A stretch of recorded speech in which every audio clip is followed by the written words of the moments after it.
I recently read The 6 Types of Working Genius by Patrick Lencioni. The team you work with is full of geniuses. If you give a teammate work that aligns with their innate genius type, they'll not only be more productive, but they'll also love what they do and remain loyal to your team. However, if you give them tasks that don't align with their genius type, they'll be on the fast track to burnout. Your job as a leader is to discover people's working genius types and then give them work that turns their genius on. You see, most people excel at 2 working genius types, are competent in another 2, and find the remaining 2 frustrating and draining. The 6 genius working types make up the acronym WIDGET. The W in WIDGET stands for wonder. People with the wonder genius type constantly spot new opportunities that others miss. For instance, if a team working for a YouTube creator is worried about the competition and declining viewership, the wonder genius in the group sees an opportunity to collaborate with the competition to boost the growth of the channel. The I in WIDGET stands for invention. The invention genius is great at crafting a plan to capitalize on a new opportunity. In the YouTube example, an invention genius would take the collaboration idea from the wonder genius and begin outlining a new script for a video. The D in WIDGET stands for discernment. As a project plan emerges, the discernment genius springs into action with a highly critical eye. They identify flaws and foresee risks that others miss.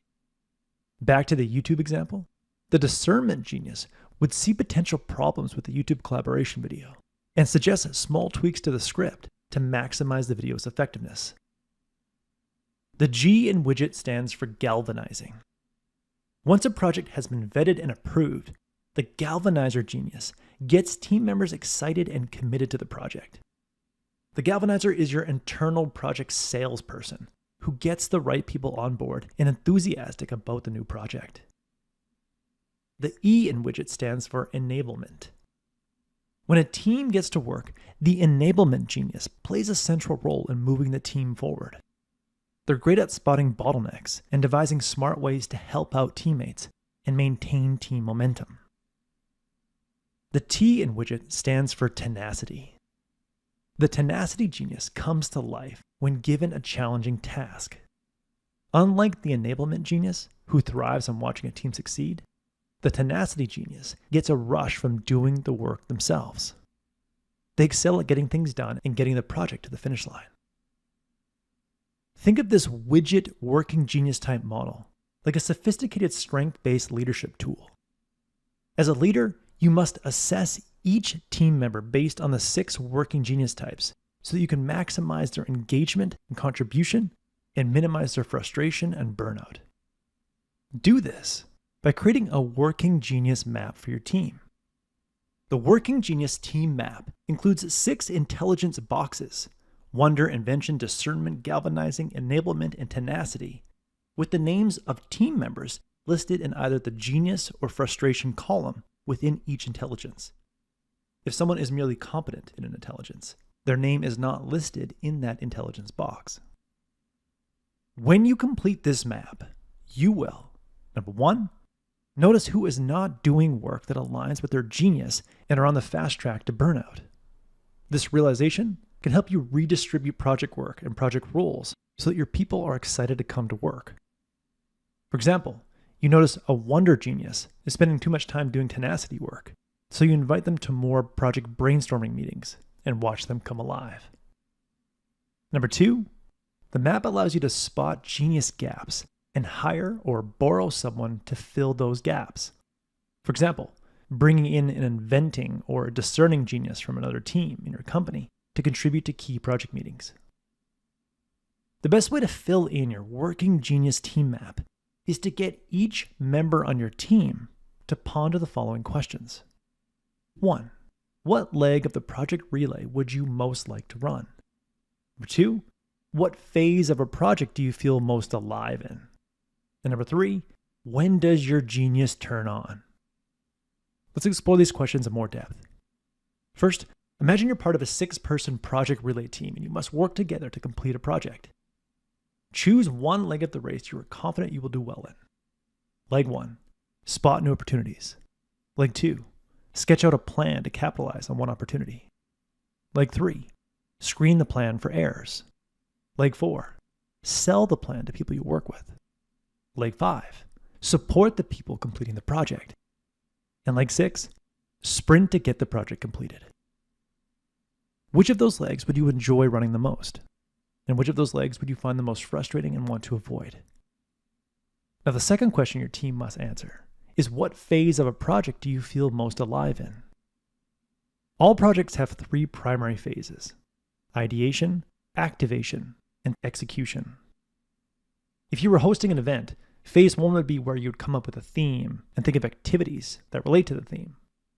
Phase 2 would be ironing out the details and getting people excited for the event.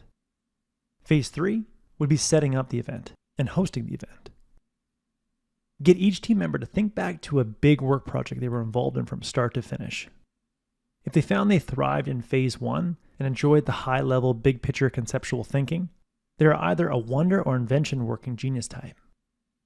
If phase 2 was their favorite, they probably weren't great at coming up with new ideas and didn't really need to see the project being completed, but they loved it when people asked them to review a plan, and they enjoyed hyping a project up before it got started. If they love this second phase, they are either a discernment or galvanizing genius working type. Now, if they loved when people stopped talking about what they were going to do and actually started getting to work, then they probably loved phase 3 the most and are an enabler or tenacity genius working type. Now, the last question people on your team can answer to find where they fit on the working genius team map is, when does your genius turn on? Are you a responsive genius who needs to be exposed to lots of information and options before your genius activates? Or are you a focused genius who needs less information and a clear direction to activate your genius? Responsive geniuses are wonder, discernment, or enablement types. Wonder genius types need to be exposed to plenty of options before they spot a great opportunity. Discernment genius types need to review lots of work before experiencing new insights. And enablement genius types must see several execution issues before creative ideas come their way. Focused geniuses, or as Lencioni calls them, disruptive geniuses, are invention, galvanizing, and tenacity types. Invention genius types must be given a single opportunity to explore before having inventive ideas. Galvanizing genius types must be given a single project to promote before thinking of creative ways to pitch it. And tenacity genius types must be laser focused on one objective before activating their creative problem-solving skills. In the end, your primary job as a leader is to get the right people in the right seats. You do this by having your people find out where they fit on the working genius team map by exploring 3 questions. What leg of the project relay would you most like to run? What phase of a project do you feel most alive in? And when does your genius turn on? When each member of your team finds at least 2 of the 6 working genius types they are geniuses in, and 2 working types they are frustrated with, you can get to work alternating and assigning project roles to maximize your people's geniuses and minimizing their frustration. The result will be a high-functioning, highly engaged team who love coming to work. That was the core message that I gathered from The 6 Types of Working Genius by Patrick Lencioni. This is a fantastic book with a really creative leadership model. I really recommend you pick up this book and check out Lencioni's Working Genius Assessment at workinggenius.com. If you would like a 1-page PDF summary of insights that I gathered from this book, just click the link below and I'd be happy to email it to you. If you already subscribed to the free Productivity Game email newsletter, this PDF is sitting in your inbox. If you like this video, please share it. And as always, thanks for watching and have yourself a productive week.